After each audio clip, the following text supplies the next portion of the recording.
Hello, hello, hello. Welcome live from Denver. It is Friday night. Hey, critics. Hey, everybody out there who's tuning in, either live or catching this on the rebound. Let's just make sure. Yeah, there we go. Okay, good. Good volume, good everything. Thank you, Red Pill. Hey, critics out there. Seeing you guys showing up and very, very appreciative of you doing so.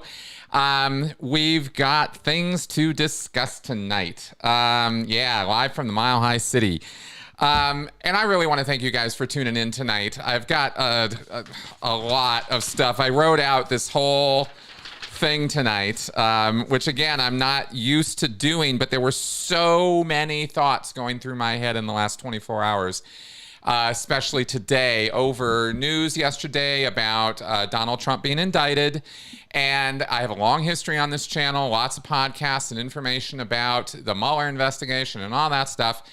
And yet, I want to tell you guys, I'm coming at this a little fresh tonight, a little different. You're not going to hear some kind of anti-Trump rant or, yay or anything. I got some other things to go over tonight, and I hope you'll give me the time and a little bit of patience to make my points. And I hope that these are good points. You always get a little plagued by some doubts when you're about to hit the air. First, as you can see, I am not joined tonight by my beautiful wife, Melissa. She is suffering from a little bit of a horrible cough right now. And so everything's under control and she's doing fine, but she's not show worthy tonight. So she's sitting it out. But we do have our quote of the week, which I will open up with tonight because it is a nice, friendly one. And I thought you guys might like to hear this from her. So this is from Melissa for you guys. A friend is one who overlooks your broken fence and admires the flowers in your garden. Aw. So she offered that up for you guys tonight, and I think that's great because I think that's exactly what a friend is. Sometimes,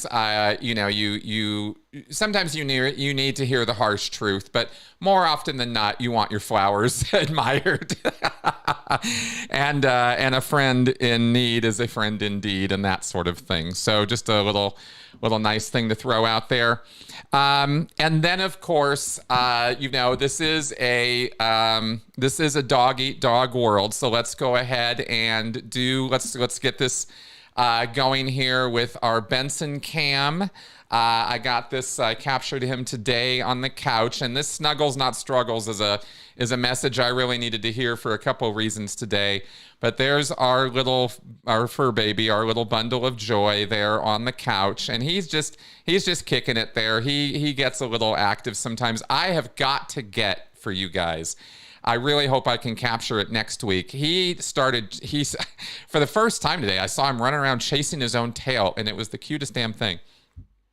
So he's just kicking it here. He's just relaxing in the living room. This was this afternoon, and I was trying to get him to move around a little bit, but he was just being his little cute fur baby self there. So there's our Benson cam. It's just awesome having a pet. I really can't recommend it enough.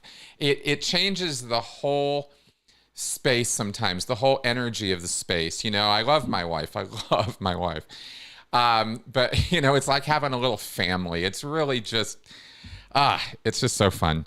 And it's really, really, in a lot of ways, Benson has been a real stress reliever. I think I've mentioned this before, but he has a way of coming in the middle of when things get a little tense or a little, and even if it's not even between Mel and I, if I'm just upset about something or she's upset about something and we kind of have strain in our voice or whatever, and it's really coming home to me, this like service animal, this sort of emotional support creature. It's a thing. I really didn't give it as much credence before as I do now. It's amazing. Okay, so let's go ahead and get into things. We had a news break just within the last hour about the human trafficking case in Florida that is Baxter, Gawain, et al. Versus Scientology, David Miscavige. You know, Miscavige has been served. That's been kind of finalized, but who cares, because the case has now been sent to arbitration. And this is not shocking news. We definitely were well aware of the possibility that the judge in this same federal court where Luis Garcia's case was sent to arbitration, this is the same drill. And so these three people have now been told that they do not have the right to have their case argued in a court of law. They have to take it to religious arbitration because of the contracts that they signed, and they did not apparently make a good enough case to the judge in their briefs and filings and whatever other words to describe the data they gave to court. They didn't make a good enough case that those were signed under duress and that they are not valid contracts. And that, as I understand it from talking to my lawyer friends, and by the way, I've reached out to 3 other legal YouTube channels to try to get something going on talking about this exact thing of how religious arbitration can be utilized and our justice system can be corrupted in order to further and enable these destructive cults. Because if Scientology is doing this, you have got to know that there are other destructive cults out there that are watching very, very with interest to see how this is being handled. And so far, it's been like 3-1 with Luis Garcia, Valerie Haney, now this versus the Masterson victims case. Their civil case they tried to get that to arbitration, and the California courts said, yeah, no, we're not going to, they're ex-members and those contracts aren't valid and you're not going to do that. That's the only case where that hasn't happened. These other 3 cases, these civil suits against Scientology, have all been thrown over to arbitration. And, you know, it's just another day in the life for these judges and for the courts. They don't really understand the situation the way we do. They don't understand what Scientology is all about the way we do. And so they don't, and when the case isn't made to them with evidence and adequacy, then these are the results. And I can't help but, you know, I can fault the system, but I can also fault the people and how the system is being used and abused by Scientology, of course, and the rather large, wide swath of freedom that corporations and religious entities get in the courts with having their cases thrown over to arbitration. So this is difficult for me. Yeah, I know. Judges are not allowed to apply their personal knowledge except in very limited circumstances. I'm well aware. And that's why these cases have got to be presented with, I don't know, maybe just boxes more full of evidence and data for the court to consider. So it's very, very crystal clear that these contracts are not valid. And it wasn't the case. These people, the 3 who brought the case, one common misconception in this, and Tony's clarified this a few times as well, is that yes, they sign contracts as minors, but they also sign contracts as adults and as over 18. And those are the contracts that are being considered valid. It's not that they're looking at contracts that were signed when they were 12 or 13 or 14. They're looking at, later on, because Scientology has a thing. I don't know if you guys know this. You sign these contracts over and over and over again. It's not just a one-time deal. It's not the first time you walk into a church and they're going to sign up for a service and they go, oh, okay, we'll just sign right here and all is good. They have you do this over and over again. And as a staff member, you are made to sign the contracts every 2.5 or 5 years, your contract of commitment. And as a Sea Org member, you sign a bill in your contract, but you know what else you sign? A staff contract. I don't know if you guys know that. Every single Scientology church is a corporate entity in and of itself. Even the management entities like the Continental Liaison Office, the CLO, where I worked as a Sea Org manager, Every 5 years, I had to sign on the dotted line that I was agreeing to the terms and conditions of being a volunteer staff member for Scientology. So this is even for Sea Org members and adults, kids, whatever. So that's so they've really got this nailed down. And OSA, one of OSA's primary functions in the church is to mind the P's and dot the I's and cross the T's and mind the Q's. And so that's what they do. And they run around with, keeping track of all of this stuff and getting all these contracts signed. And now we see why. This is what it's all about, is protecting the church at all costs, no matter how many human rights, civil or criminal violations they commit against their own members, against their own staff. They don't care. As long as Scientology continues forward and attains its goals and achieves its mission of clearing the planet, that's all they care about, and they don't count the cost in human lives. And this is just another example of the courts enabling that behavior. And I, of course, am very upset about that. This is not good news, and it's not happy news, and it probably. We'll see where they go with this. Are they going to go to the arbitration? Are they going to go through the whole process? Are they going to get re-traumatized by having to go back to their abusers in order to have those same abusers judge them and judge the veracity of their claims? I mean, are you kidding me with this? This is the kind of thing I'm talking about that is just absolutely horrific. But it's the world we live in. And that's kind of more what I'm going to talk about tonight. Okay. So let me just check out and see here what you guys are all talking about in the comments. Yeah. Yeah, exactly. And we're all, exactly, X-Cyan. And this is kind of one of these things where we're all sort of part of this picture. X-Cyan says here, we've all been made accustomed to sign all kinds of agreements these days, even online. That's right. And we don't read it. We don't understand it. It's been made, obscure for us on purpose by corporations. And we know already through studies that have already been done that these, when they throw things over to arbitration, it is almost, now I can't say almost always, but it is leaning, it's weighted toward the corporations and towards the religious entities. And they don't necessarily have to offer a fair and legitimate process. They don't. You signed a contract saying, hey, I'll go to you guys and I'll let you judge the veracity of my claims against you. We sign on the dotted line because we want the service. And we don't even think about the possible repercussions of it, or we do think about that, but hope and pray and cross our fingers it won't come to that. Well, sometimes it does come to that, and when it does, we often get screwed.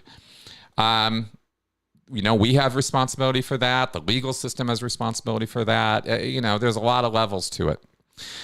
Okay, so the other thing, so I think I've said everything I want to and can say about that without repeating myself. So let's go ahead and get on with the next point here, and sort of the main thing that until that dropped an hour ago, I was kind of pretty focused on this, what I'm also going to talk about here. And I'm trying to connect a lot of dots tonight.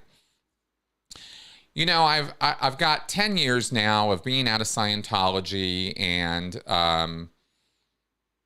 a lot of water's gone under that bridge, and I put some thoughts together, and I'm not going to just sit here and read this to you, but I need this to kind of organize my thoughts, because I tend to get ahead of myself and jump around, and I wanted to kind of walk through a little train of thinking here in regards to this business of Donald Trump and the rule of law, and cults and cult thinking and the insanity that we see all over social media right now, and that has occupied the news cycle for the last 24 hours when this announcement was made.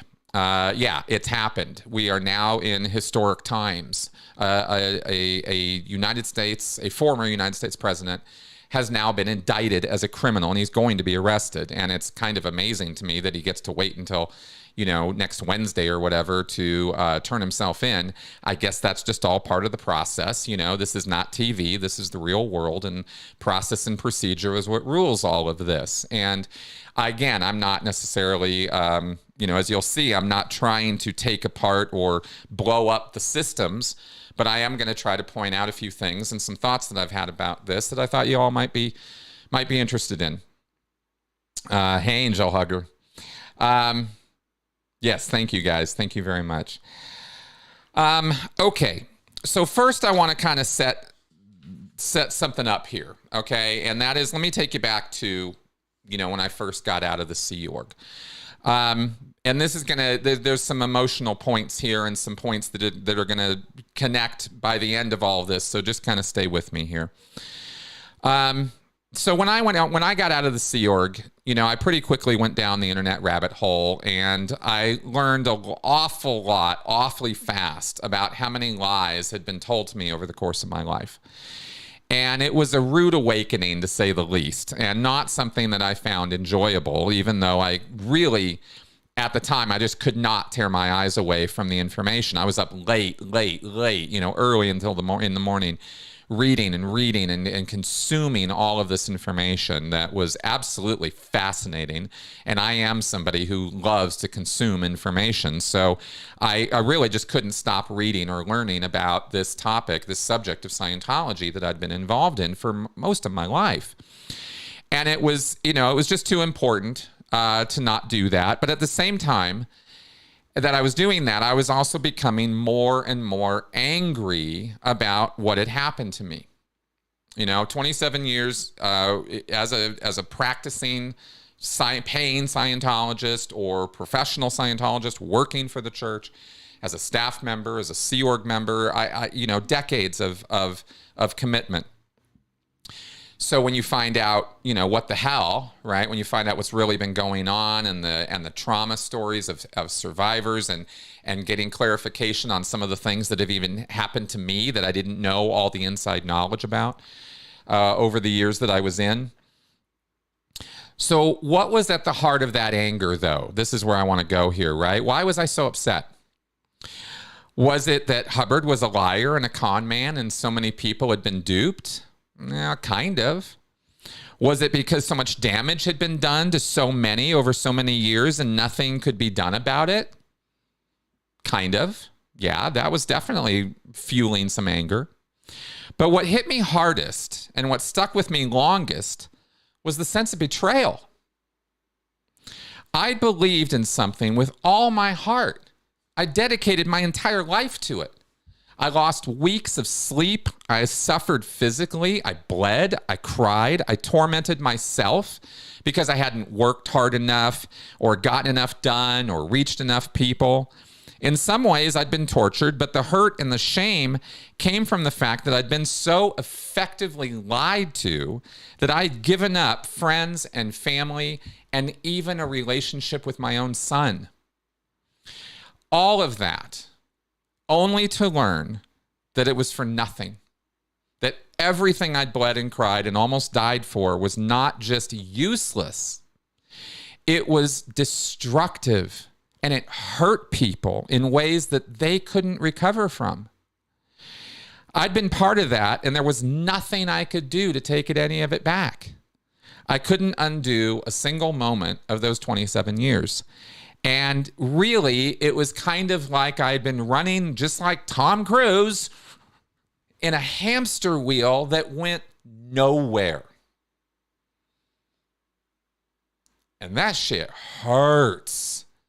That is painful to have given up that much time and that much effort and that much of myself.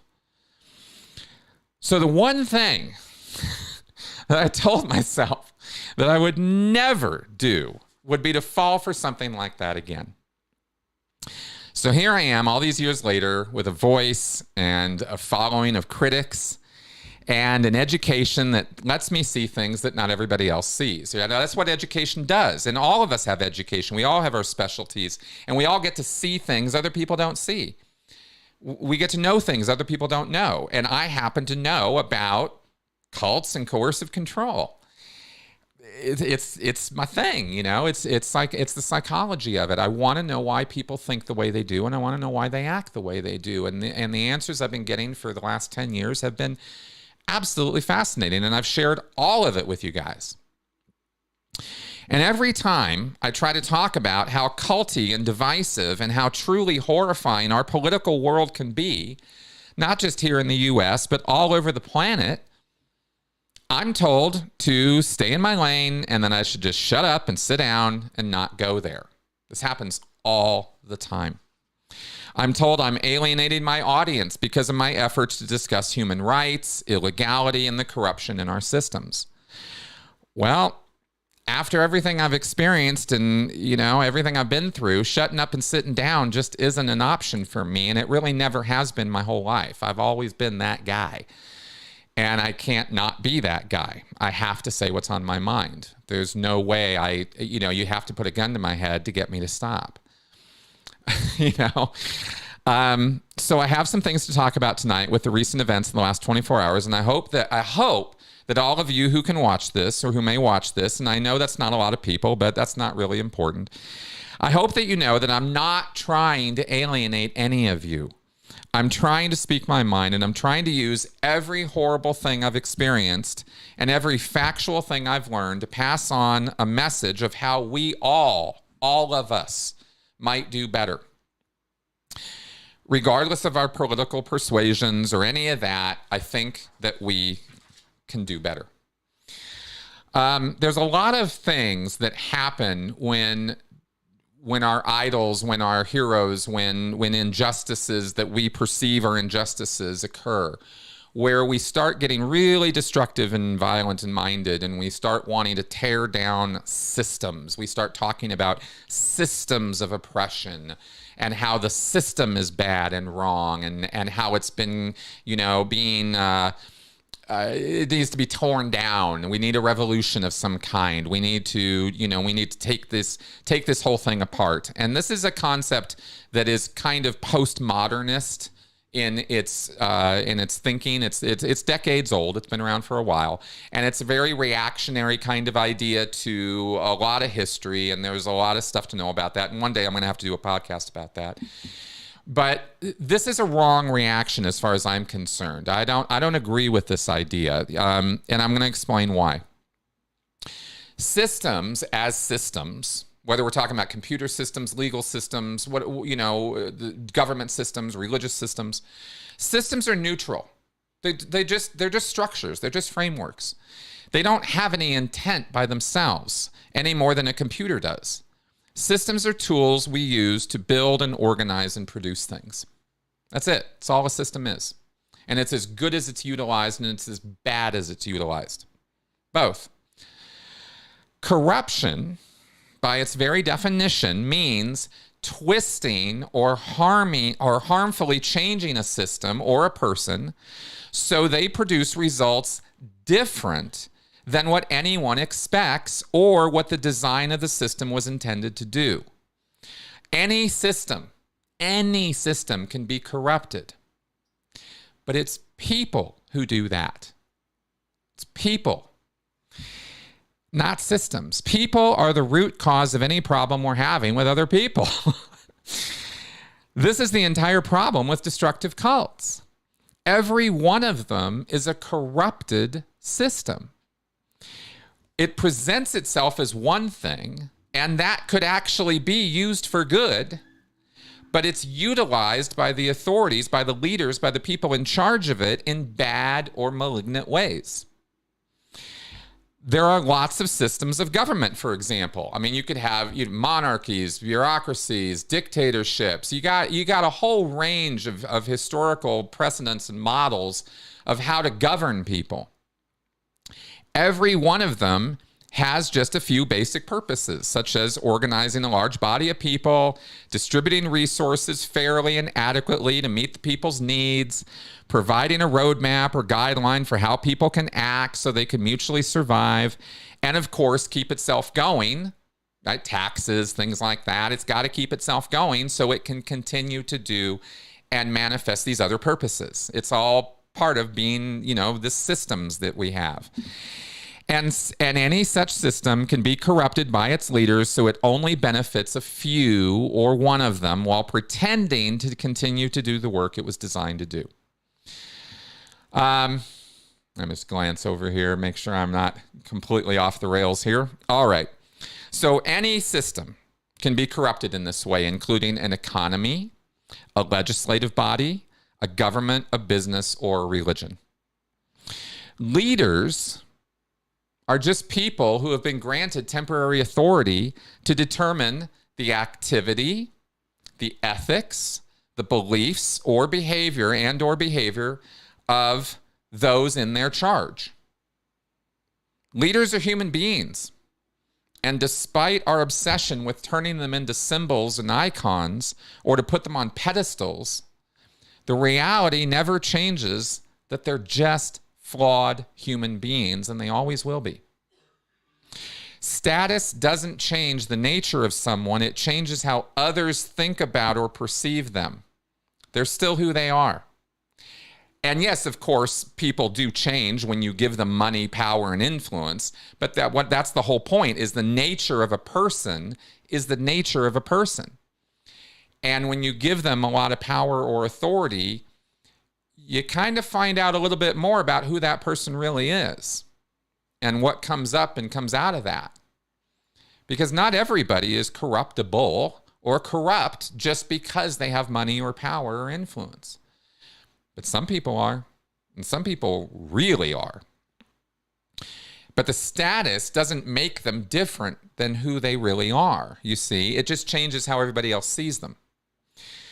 Trump's indictment, getting down to this now, is really nothing unusual or strange or different. People are indicted for crimes every day, every hour of every day of the week.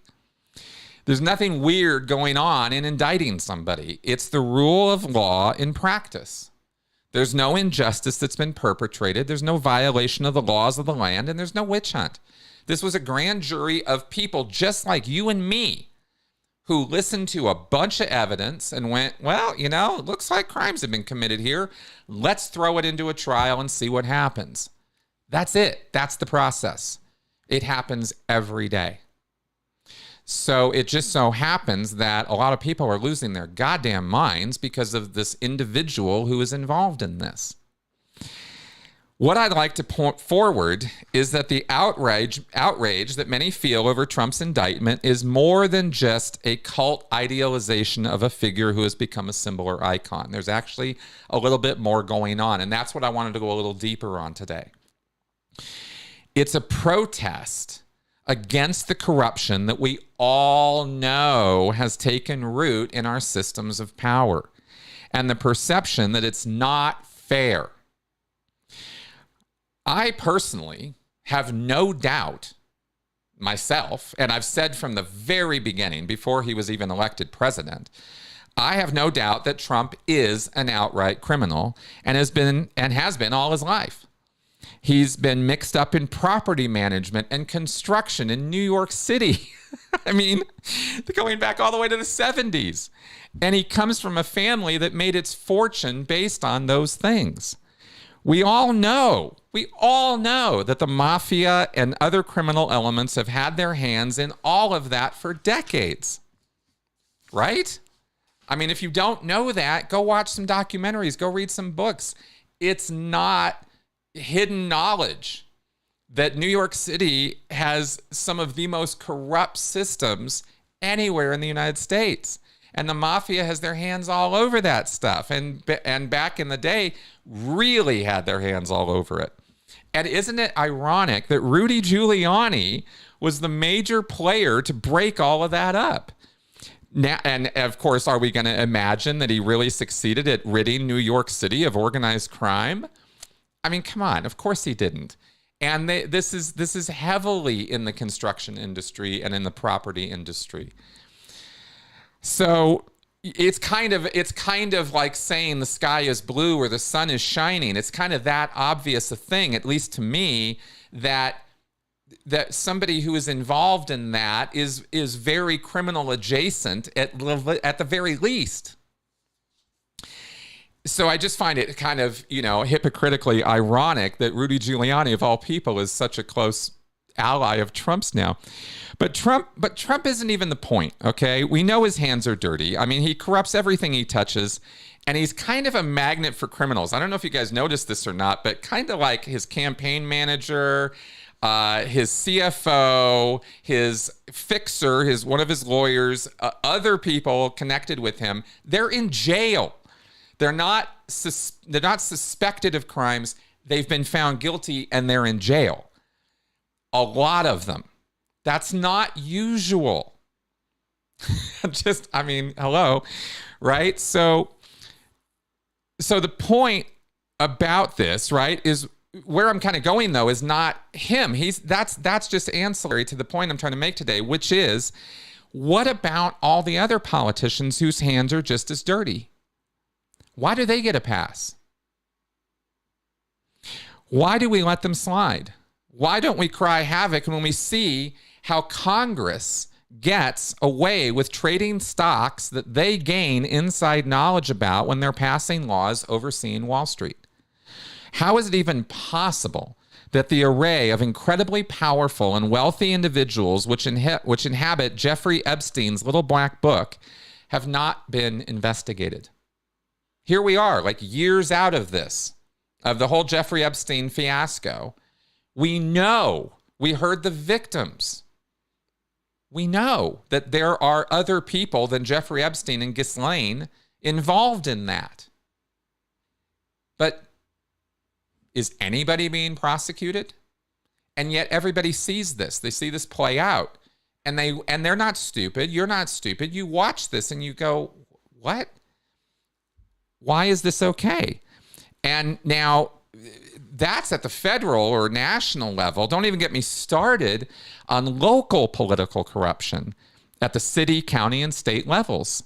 Little Napoleons who rule over their roosts all throughout the United States take gross advantage of the public funds that they oversee to engage in fraud, nepotism, graft, influence peddling, and human trafficking. That's a fact. You can look it up almost 7 days a week and find examples of it all across the United States. It's not a small, isolated problem which only crops up here and there. We see it in every state, every county, every city. It's rife throughout the American heartland and the South, not just in urban areas. This is a problem of people. And when the police are undermanned, corrupt, or even violently abusive, we know we have no real recourse to do anything about these situations.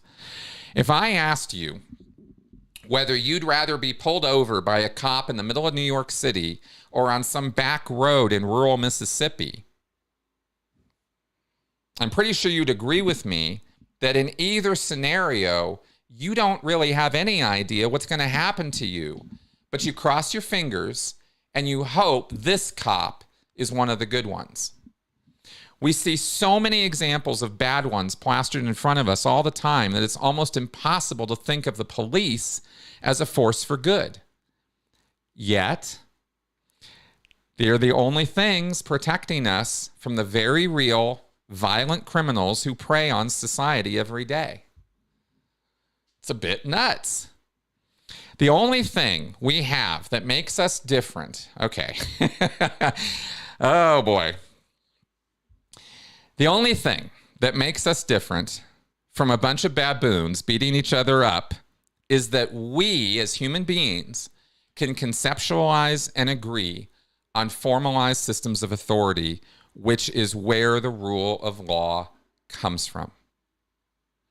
We agree that laws have to exist, that we have to abide by them, and that these are what keep us from tearing each other apart whenever violent impulses take hold of us. We restrain ourselves because we know that we'll get in trouble. And if we go too far, our entire life will be ruined. Right? We all kind of agree. That's part of the whole social contract. That's part of what this is all about, this thing that we call society and civilization. It is fundamental that we have this thing called the rule of law. Yet we see leaders in religion and government who are given a free pass to do whatever they want with impunity. Trump has been so good at this that he's been called Teflon Don. Don't know if you've heard that, but I sure have. We've all heard this, and some of you agree this is really bad, and some of you think people are just being mean to your hero, but none of us take the time to look a bit deeper at what this means for all of us. It's not about personalities or our individual beliefs. If our society is going to continue, it must enforce the rule of law. We act as though this is an option when it comes to our guy, and we point fingers at all the other guys, you know, as though some people should be immune from the law.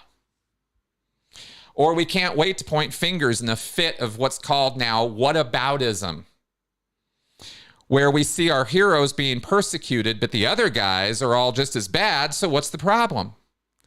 And that's the wrong logic. It's all wrong.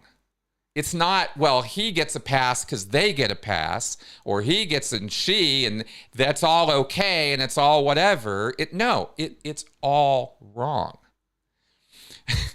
And the problem, of course, is that we've only got so many resources to invest in prosecution. Guilty people walk free every day from our justice system because we don't have the resources, the support, or the will to go after every single one of them. We want to set examples. That's really kind of how our system works, because it's impossible to do otherwise. We have to set examples. And let's face it, we're all guilty of crimes, right? I mean, how many of you don't speed? How many of you don't jaywalk? How many of you haven't, done some things? We all have.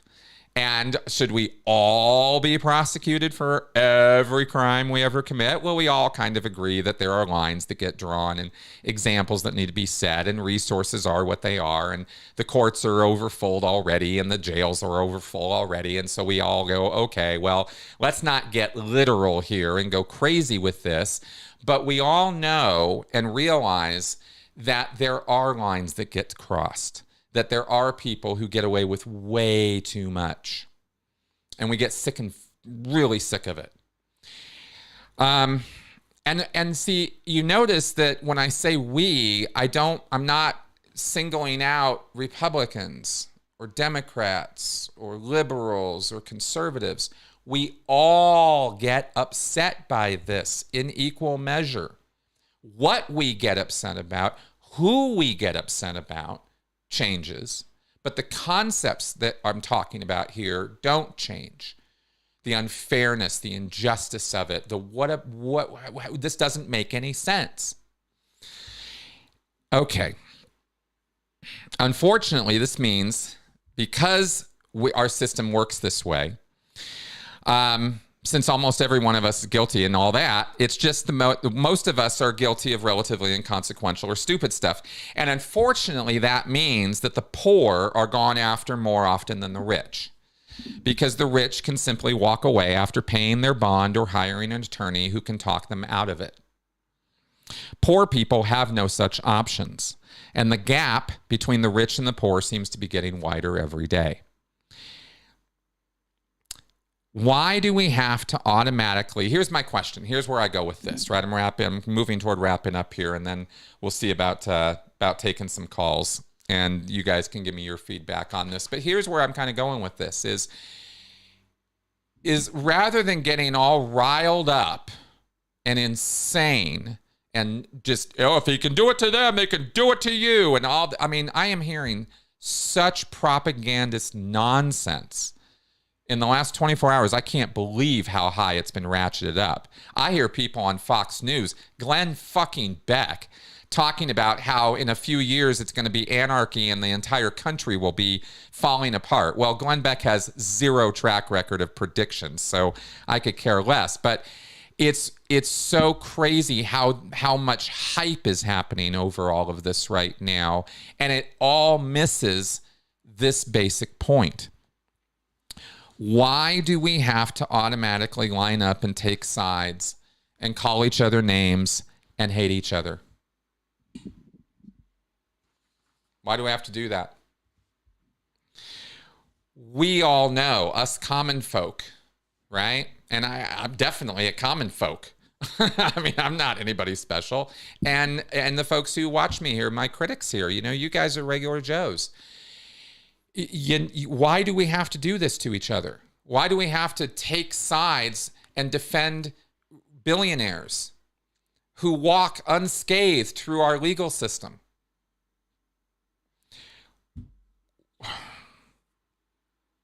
Why do we have to do that when we all know that we aren't the problem?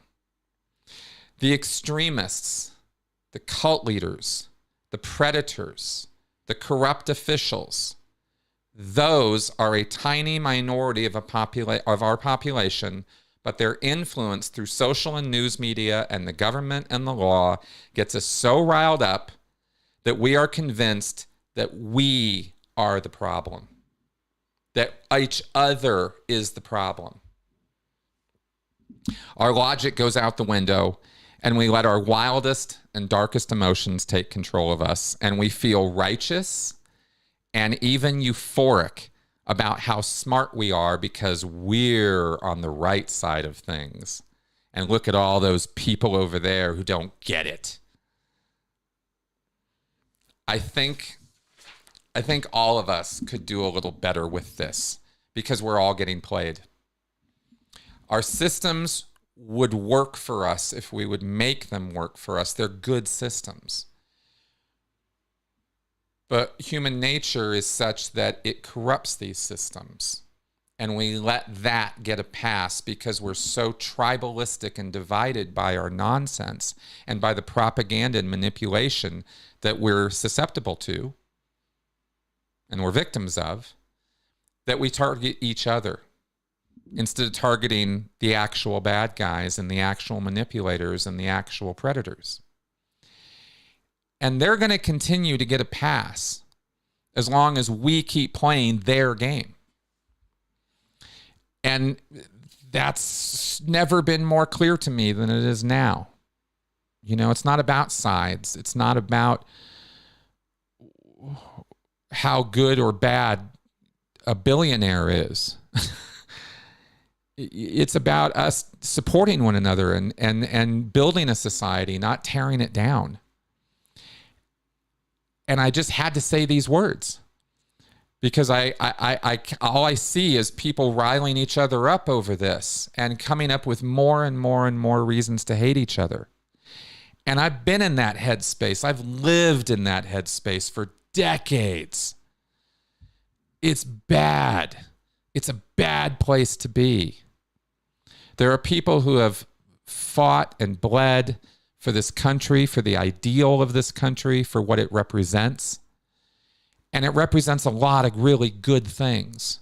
And to this day, despite all this nonsense and all this people taking advantage, there are still people all over the world who bleed to get here, who can't imagine a better life than being here, and will give up so much just for the opportunity of trying to get here.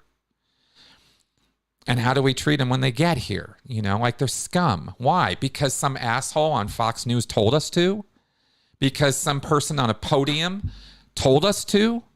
Told us how bad and evil and wrong they are for wanting to have a little bit of what we have? And how much do we appreciate what we have versus what goes on in the rest of the world? There's so many people in this country who just can't wait to tear it all down. Why? Because they're told to by some asshole on TV, or they read it in a book, and they don't look around and actually go talk to people who they disagree with and find out that, guess what? They don't really disagree on that much. I have talked to more conservatives in the last year and had more interesting conversations with them about these kinds of things and finding all kinds of common ground. And I am not a conservative. And I'm not even going in that direction. My values are my values.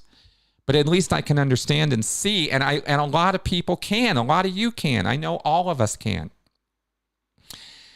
So that's kind of where I was going tonight with all of this, right? Is human rights are human rights, not liberal rights or conservative rights or Republican rights or Democrat rights. They're human rights, and we all have them. And we should all grant them to one another. And I know how easy it is and how good it feels to think that, the other bad guys don't deserve and they're taking from me and all of this nonsense. We live in such abundance in this country and in this time and place.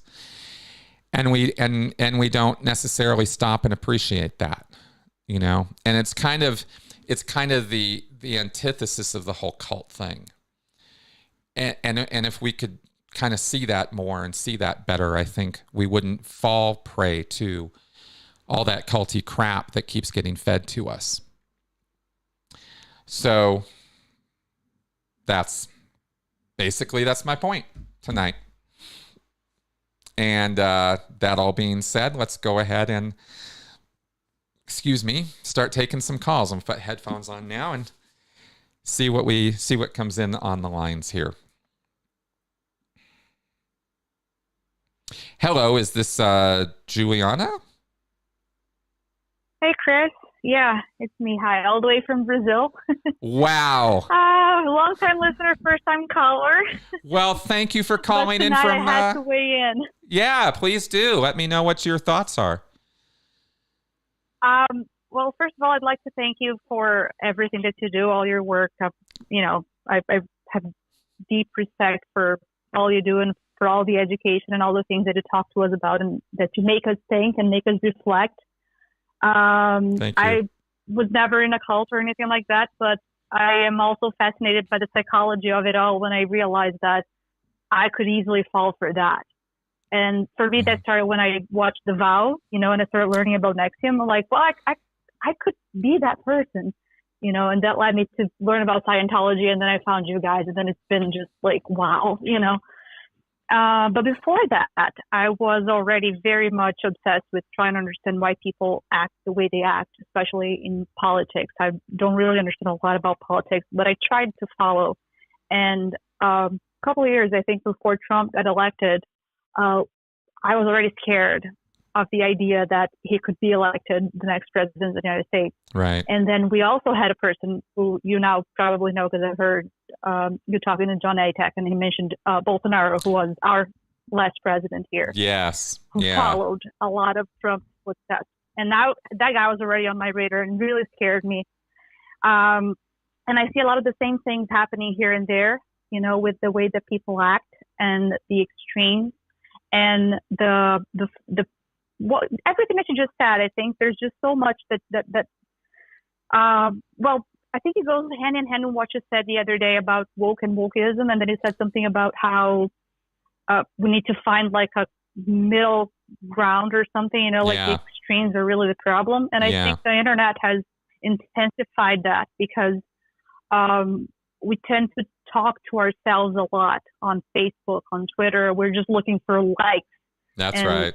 People to agree with us.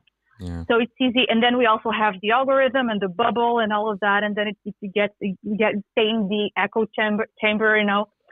So I think it's just, it seems to me that the world, like people, we are all getting more extreme. As the more we are inside our bubble, the more we are like our opinion gets reinforced. And then we have this hatred towards the other or the difference, like you said, the different person. Yeah. Yeah. I don't even know where I'm going with this anymore because I was just like taking lots of notes here and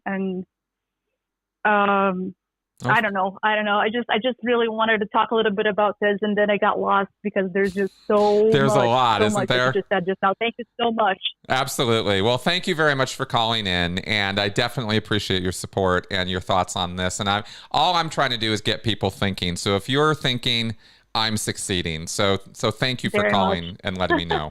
All right. And thanks. Thank you very much for everything. You bet. Absolutely. All right. Bye-bye. All right. Good. Let's pick up the next one here. I believe this is a caller from France. Hello. Hello, it's me. It's Frederic. How are you doing? Hey, I'm good. How are you this evening? Thank you for calling from across the pond. Well, always good to hear your voice. Missing your wife. I hope she's getting better. Give her big hugs from my side and my husband and my daughter. We really appreciate her. We love her. She's always, I don't know, she's the piece that is missing, and she's so lovely. Yeah, Chris, absolutely. I have to applaud you. What you did tonight was really an amazing speech. Oh. What you said was something nobody else is saying on YouTube, so obviously, Right. and so controversial, and so true to the point. I will try to point out my view. The reason why I think a lot of people in the United States are not going on the street is because there is a lot of how to say, you don't have health insurance for everybody. Right. There are a lot of problems. There are people that are afraid to do something in the name of their own. It goes from child support. I mean, so many cases where childs are not being investigated right. There is not enough support for when you are sick. You go to a hospital, what you're supposed to do. And then you're going against the government. And then you have police that might be gunned and might be not agreeing on you. Yeah. So there is a lot of points where I have to say you are facing, and I'm from Europe, and Europe isn't perfect. But I can tell you only one thing where I hope this might be a spirit for thinking. You know, here you have an accident on the street. It doesn't matter what skin color you have. The police won't point a gun at your face. The police will help you. Right. Okay? They will bring you to somewhere. They will help you. And if you are against the government, and oh my God, I'm living in France, and yes, if here is not a demonstration, that's something rare. It's based on the based on the culture. I mean, it's every week there is a demonstration. There is something, but it's not violent with guns, and we are not going to kill each other. So if there is something like a corruption, that's the worst thing that can happen. And we will go for it. The people will go for it. And I just apply to everyone who's listening. If you are not agreeing on something, make peaceful demonstration. I don't know the word. Revolution is a bit extreme. But you can demonstrate on the street. But I know it's dangerous because of the situation you have. And Chris, so you may have an idea on how to solve that, because in my opinion, a lot of Europeans, I have friends that watch your show, and we love you because you are one of a kind. Maybe you have an idea, but people here think, oh my God, there are so many points in America that could be solved so peacefully, but it's difficult. Thank you very much for taking my call. You are amazing. Love you very much. Have a good night, Chris. Good night. Thank you. Bye-bye. Bye-bye. Bye-bye. Awesome. And very good point. We do have the right to assembly. We do have the right to protest peacefully. And sometimes in some places, those rights are infringed upon in this country. And it's probably a show I should do is addressing our rights and responsibilities in that regard, and maybe how we might go about doing that in a more sane and rational way. So that's food for thought. Thank you for that. All right. I believe we've got Travis. Hey, man. Howdy. Howdy. Thanks for taking my call, Chris. Absolutely. Thanks for calling in. Yeah, you got it. Normally, I end with a humorous statement. I'll lead with it tonight, and that is I'm also calling from a foreign country, Texas. Yeah, right. There you go. That's a joke. Sometimes people find that funny. Sometimes they don't. But by the way, I'm a native here, so I don't think I'm criticizing the state at all. And by the way, people in the state of Texas will tell you Austin is a foreign territory. That's an inside joke Texans get. Okay. I'd like to piggyback on what you were saying, Chris, about the propaganda, the TV. Yeah. Now, to let the audience know, I worked in the TV business for about 14 years. Yep. A little over 14 years, but we'll not count the days like I did. And I'll tell you, when it comes to corruption, you can bet the major national and I used to work for a national TV company. Mm-hmm. Everyone's heard of it.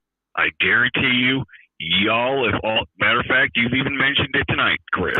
Not going to tell you which one it is, but I think you can figure it out. Mm-hmm. I worked in the sports end of it. There are a few things that I'd like to pass on to the audience watching that'll help them when looking at any website or the TV. Yes. And I learned this working in TV. Always ask one of four things. Ask, where did the people on the TV get that information? Mm-hmm. How do they know that? Where can you get that information? Mm-hmm. And then the fourth thing is also very important. Pay very close attention to how things are worded. The term earlier extremism came up. Mm-hmm. So I'm not going to give you guys my position on abortion here. I'll bring that up. So people who are pro-abortion or pro-choice, as they call it, will frequently say, well, not frequently, well, some of them say anti-choice extremists. Mm-hmm. Okay? Mm-hmm. Now, on the other side of it, frequently you'll hear stories that say pro-choice extremists. So you got both sides using that word extremist, you see. Mm-hmm. And you'll see this in stories, CNN or whatever. They'll say anti-abortion extremists. Right. Well, wait a minute. How do I know that what's an anti-abortion extremist? You go talk to them and they say, well, we're pro-life. We love children. We don't want to see children murdered, which that's another word, murdered. You know, this language keeps coming up depending on the viewpoint that's being hustled, and these are hot button terms. You see? Yep. Well, I don't want to associate with extremists. Well, it depends on who you talk to. Pro-abortion is extremist to one side, pro-life is extremist to the other side. Absolutely. You got to pay very close attention to how things are worded. It's sort of, is this watching these? Is this kind of like the old saw of one person's freedom fighter is another person's terrorist kind of thing? Indeed. Yeah. And you got to pay very close. You know, let me tell you something. The joke I always bring up is somebody isn't homeless. They're just having a wonderful outdoor adventure. Okay? That's a joke. That's something I come up with. Well, who wouldn't want to have a wonderful outdoor camping adventure? Well, it's called being homeless, actually. You're not having any kind of adventure. Exactly. Maybe that's a bad joke, okay? But these are the four things that I want people to really drive home. And it's something you do on your channel. Yeah. Where did the people who were talking to me on the website, where did they get their information? How do they know that? Where can you look it up? And what's the language that they're using? Perfect. I spent 14 years in the TV business so that you and your viewers don't have to. And so those four things, and I went to school for it too, by the way, which is, that's for another discussion. What I was doing in film school, that was something else. I'll bet. At a major university that may or may not have won the NIT championship recently. There's a hint for you guys, where I went to school. Cool. So there you go. That's all I've got, Chris. All right, Travis, thank you very much for calling in and making those points. They're very good ones. I appreciate it. Bye-bye. No, I do get things right sometimes. All right. Sometimes. Okay. Bye-bye. Yeah. All right. And we have one more call in the queue. And if we go a minute or two over, it's okay. I'm going to wrap up after this one, but I wanted to pick this one up. So, hello. Is this Brianna? Hello? I think this is Ciprian. Oh, hi. Okay. Sorry. That text to voice or whatever messed up that entirely. Welcome to the show. Should I give up on using my name? What's that? I understand my name tends to interact weirdly with automated systems. Yes, apparently so. So how can I help you this evening? Well, I wanted to what I want to say ties into what your previous commentator brought up. That is, how things are characterized can change the situation dramatically. Mm-hmm. So prosecutors, how they characterize an allegation can very often dictate how an investigation happens or how a prosecution happens. Mm-hmm. And it is very often that prosecutors get tunnel vision. Even in cases where politics is not an issue, there's plenty of cases of prosecutors making simple mistakes, such as the famous prosecutor's fallacy in statistics. Mm. And when you get something as complicated as political behavior that riles up a lot of sentiment, Mm-hmm. the tendency for tunnel vision can increase worryingly. Mm. So we would like it if politicians could be investigated and prosecuted like normal, but our past experience with that has been somewhat worrying, such as there was a series of sting operations back in the 1970s in which a bunch of congressmen were approached with various corrupt deals. Oh, yeah. Okay, that was Abscam, right? Is that what that was called? I couldn't quite tell the name, but the basic gist was some politicians were approached with maybe a couple $100,000 to change their vote on something, Mm-hmm. and okay, you can say, yeah, they're probably pretty corrupt. What happens if you approach someone with a $50 million deal? Mm-hmm. The temptations there, even for people who would not otherwise be engaged in corruption, are going to be pretty intense. Oh, absolutely. That's that whole human nature thing I was talking about. That's right. So here's the question. Do you trust the prosecutors to restrain themselves when they feel they can get their political opponents? Well, I guess I'd have to make that a case by case, wouldn't I? Because I'd have to look at each person. I mean, in terms of, do I trust the prosecutors? I have to. I don't have a choice. It's the system. So unless I have reason to believe a prosecutor isn't trustworthy, then I am going to have to trust them, right? Isn't that how it's supposed to work? For regular crimes that don't involve political temptations, yes. Mm-hmm.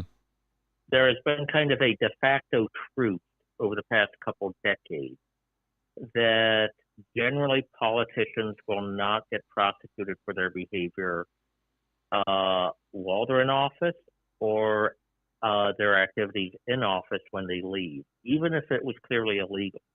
Yeah, I'm not down with that. To avoid Yeah, I'm not okay with that. Well, any more than I am that. What is that? What's the term for cops who don't get prosecuted when they commit crimes because they're cops?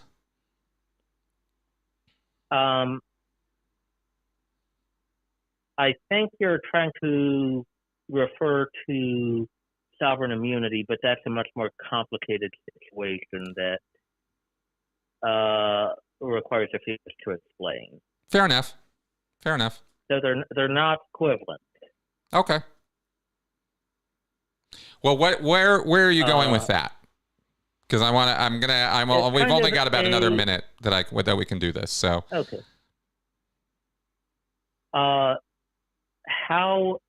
How a politician's behavior is characterized, mm-hmm. much like how a reporter characterizes it, can sway a lot. So I personally do not trust prosecutors to be above temptation, but how people characterize things really plays into how people are prosecuted. Fair enough. So there may be a good long-term decision either way, but that's always something you have to look out for. Fair enough. Well, as I mentioned, any level, any part of these systems that we've so carefully and craftily built are built by humans, and humans are fallible and humans are corruptible. And I don't know that there is a human being that is not corruptible in some fashion or another, given the right stimulus, let's say. But we want people, obviously, who have integrity and honor and are going to at least do the job they've sworn to do. And I definitely get your point that sometimes we don't get that. And we have plenty of historical examples and maybe current examples to point to show that that's the case. But just because that's the case doesn't mean that we're right in assuming that somebody who's making a prosecutorial decision that we don't like is automatically corrupt too, right? We can't assume that. Right. Okay. It's exactly the sort of thing where for it to work, you need to apply scrutiny and critical thinking. That's right. Exactly. On all ends of this. And we jump, I think you'd probably agree with me that we jump a little too quickly to foul play, crime, corruption, when in fact, as you well know, the system itself is very complicated. It has a lot of layers to it, and not everybody understands all those layers, and it's so much easier to just jump to a conclusion rather than actually look into the details of it. Would you agree with that? Yes. Yeah, I think that's the case. All right, well, very much thank you for calling in, Cyprian. I really always appreciate your point of view. Well, good day, and your message of everybody just try to be nice to each other is well needed. Thank you very much. Talk to you soon. Bye-bye. All right, good. So those are our calls for this evening. Yeah. Because Juliana asks, why do we tend to immediately have an opinion about something?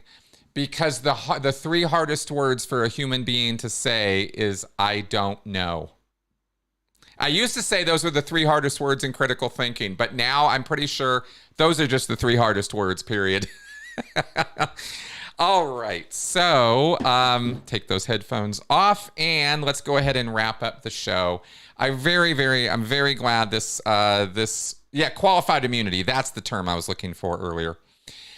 I'm very glad this went over well. I really appreciate it. Let's go ahead and do our wrap up for the show. First off, our critical thinking card, loaded question. Your fallacy is loaded question, asking a question that has an assumption built into it so that it can't be answered without appearing guilty. Grace and Helen were both romantically interested in Brad. One day, with Brad sitting within earshot, Grace asked in an inquisitive tone whether Helen was having any problems with a fungal infection. Whoops. Okay, loaded question. Maybe not the best way to go about things.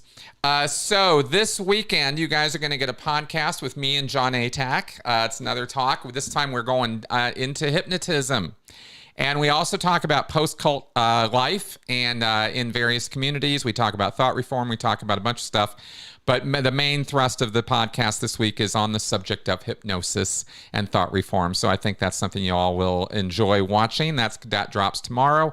And this weekend, it's a live critical Q&A show. So I will be right here live on Sunday. Not sure if it's going to be 10 or 11. We will see about that. Probably be 11 a.m. my time, Denver time, Mountain time. So tune in for that. I'll get that posted. Probably put the link up for that tomorrow on my channel. So I will see you guys on Sunday. And with that, let's go ahead and wrap up. Bye-bye, guys.